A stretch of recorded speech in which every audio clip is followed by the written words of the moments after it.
Advisory.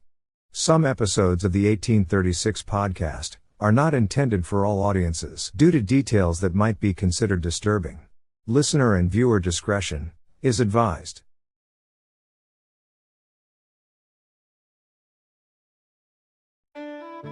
Nestled in the southeastern corner of Arkansas, Ashley County includes the state's rich mix of natural resources, agricultural heritage, and cultural traditions.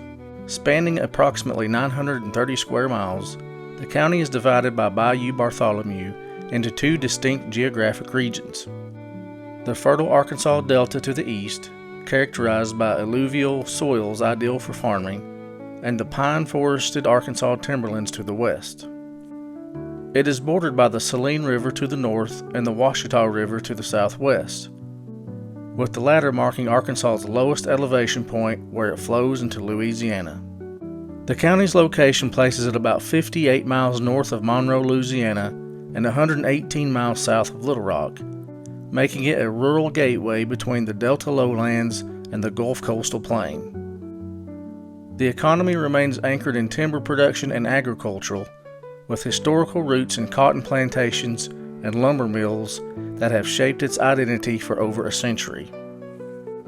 The origins of Ashley County trace back to November 30th, 1848, when it was established as Arkansas's 52nd county by the 7th Arkansas General Assembly, carved from portions of Chico, Drew, and Union counties, with its borders finalized in 1861. It was named in honor of Chester Ashley, an influential lawyer in the Arkansas Territory and United States Senator from 1844 to 1848, although he never resided in the area.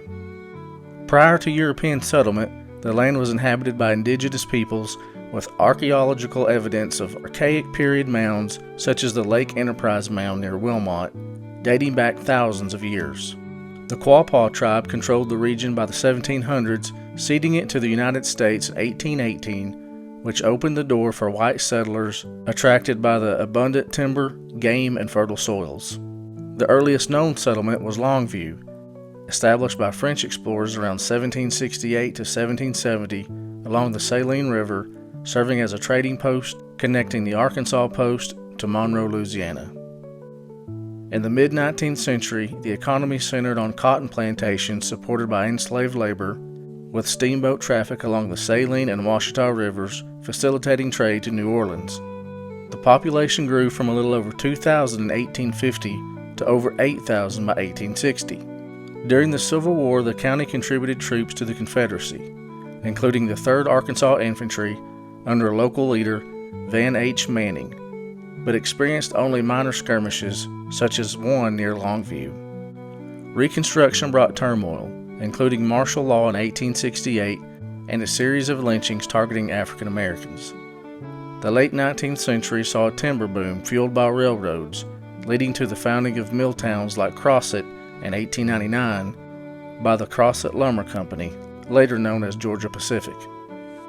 Challenges persisted into the 20th century, including the 1927 Mississippi flood, malaria eradication efforts in 1916 that drastically reduced cases, labor strikes in 1940 and 1985, and tornadoes in 1941 and 1979. Today, the county preserves its past through historic sites like the 1905 courthouse, which was rebuilt after a 1921 fire, and log cabins, while focusing on sustainable forestry and community resilience.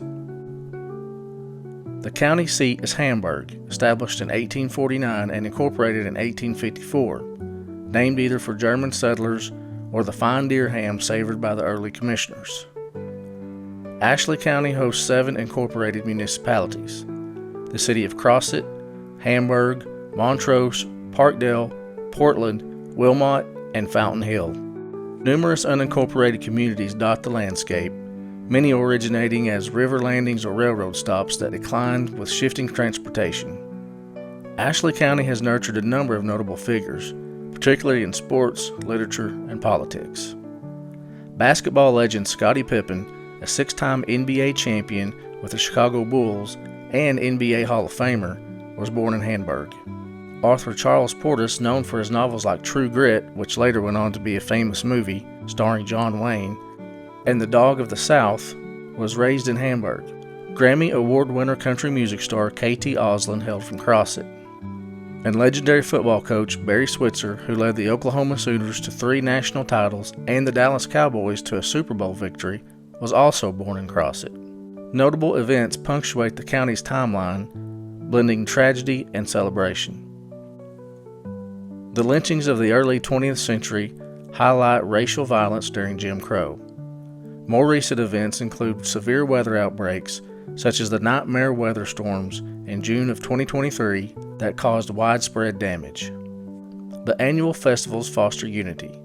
The world-famous Armadillo Festival in Hamburg, the Ashley County Fair, the Crossett PRCA Rodeo, and the Wiggins Cabin Arts and Crafts Festival. The county's folklore draws from its swamps, rivers, and isolated woods, weaving tales of the supernatural that reflect rural life's mysteries. The Crossett Light, a ghostly glow along the railroad tracks, is attributed to a decapitated brakeman from the early 1900s, or the tragic lovers Rosemarie and David, whose story of forbidden romance and a fatal accident has been passed down orally. The Phantom Rider of Fountain Hill manifests as a galloping horseman, possibly a lost Civil War soldier echoing through the dirt roads.